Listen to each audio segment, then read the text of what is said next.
Alright guys, so this is probably like the 5th or 10th time that I've just went MIA.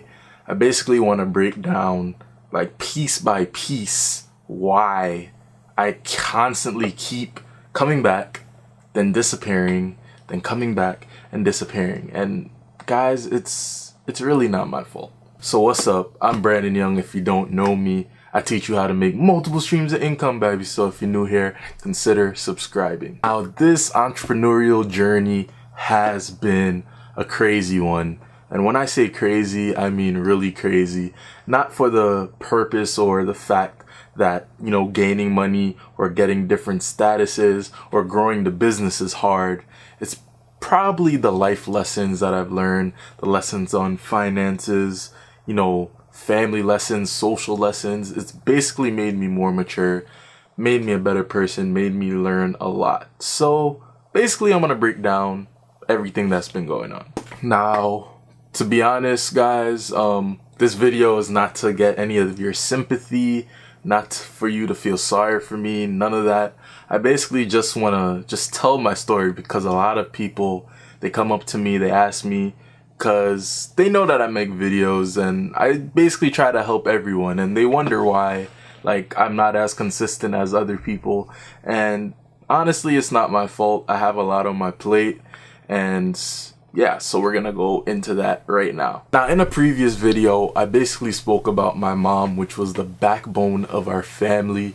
She kind of held everything together. I don't want to go too deep into that. If you haven't saw that video, I'll leave it linked up right there.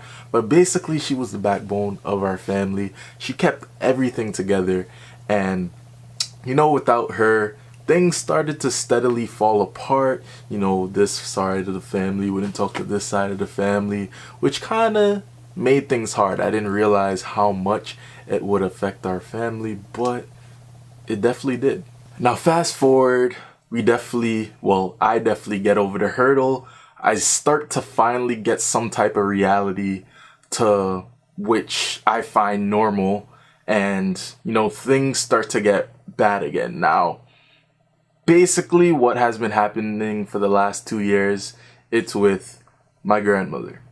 Now, my grandmother, we weren't really close. Like, honestly, she considered my older brother her favorite, and it was kind of rough, you know, because at a certain point in time, you know, I was basically doing everything for her, and you know, taking her to the bank, you know, helping her with the little stuff around the house. You know, she was getting old, so, you know, I had to do it. And it wasn't like an obligation where I felt that I had to do it. It was because, you know, she's a nice person. She helps everybody out. So I basically wanted to do it. It's not like I was forced to do it. I wanted to do it. So, you know, over the past 2 years, you know, she started getting a little bit sick. She was getting a little bit slower. And, you know, she wasn't herself, to be honest. Wasn't herself at all. Then we found her, you know, getting really sick to the point where she couldn't walk anymore. So that was pretty bad.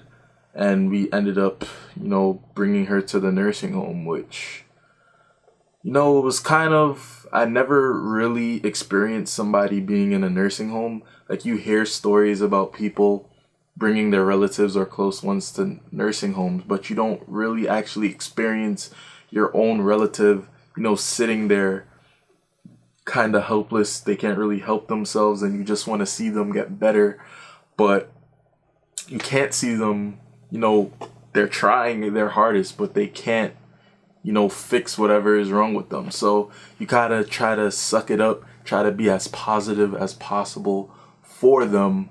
But, you know, in the end, it's kind of hard because you know what potentially is gonna happen, but you can't tell them that. You gotta stay positive, because if they see you negative, they're gonna act negative. They're gonna be sad all the time. So you gotta kind of be the person to perk them up and make them happy. And basically, that's what I was going through for the past, you know, year, 2 years, 2.5 years. Basically, I was going to school, after school, going to her, trying to help her out. making sure she was as comfortable as possible.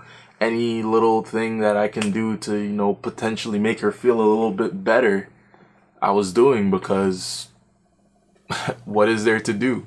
There's not that much that I can do besides go to see her every single day, you know, try to contribute, give her some food, whatever. So that's what I was doing. And in the midst of that, you know, it's kind of hard to make YouTube videos when your close relative is in the hospital, or they're in the nursing home, they're not feeling well. It's kind of hard to stay positive and to, you know, make videos. Not to say it's an excuse, but, you know, I consider it a pretty good excuse, considering, you know, it's the livelihood of somebody else. So I put that in front of my YouTube videos, and that's pretty much why I've been so, you know, not here. But, you know, to be honest, I want to keep this short. I don't want to, you know, be too emotional, but, you know, in the end, she lost her battle, and, you know, she passed away 2 weeks ago. And honestly, not to sound bad, I mean, this doesn't sound good, but in a way, it's kind of like, if she didn't get sick, I feel like I wouldn't have been as close to her, got to know her as much as I did when she was sick. Because, you know, those conversations that you have with someone where they're just sitting on the bed and you're just getting to really know them, getting to really talk to them, see where their head is at, you know, those conversations are meaningful and worthwhile. So I'm kind of happy in a way. I mean, I don't like the terms it was on. I wish it could have been on better terms, but in a way, I was happy that I was able to be there for her, be able to, you know, make her a little bit comfortable, make her day, because in a sense, I feel like that's what I'm on this earth to do. Not only to help you guys with, you know, finance and investing and all that, but just to help people in general. It doesn't even have to be a monetary gain. It can be a social gain, making you feel better, making you laugh. So in a way, she lived a great, healthy life. And, you know, in the end, I'm kind of happy that she's gone, because to see someone in so much pain, not knowing that they can't basically help themselves and they can't get better, but they're in this state where, you know, they're just in so much pain and they can't feel better. You just want them to feel better. You don't want them to be in that pain. So I'm kind of happy it's all over now, and, you know, she's in a better place. But basically, I know I've been doing this thing. I disappear, come back, disappear, come back. Man, life hits you, man. And it's so hard to juggle different things. You know, when you try to take care of someone, and then you try to do YouTube, and then you have a job, and then you gotta try to play Big Brother and all types of different things. There's only so much time in the day, and, you know, people say you gotta do time management, and you gotta do this, and you gotta do that, but they don't know, like, it's really hard to do all these things. So for the last final time, I'm back.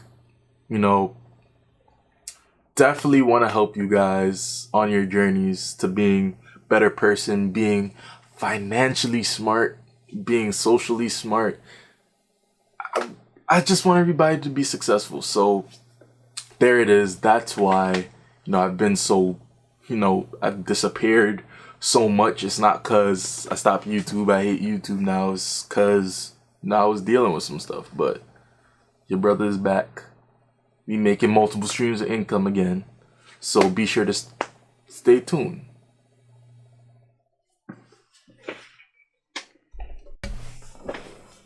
Anyway, guys, if you stayed with me till the end of the video, thanks for hearing me out. Thanks for understanding. I hope you have a great day. Peace.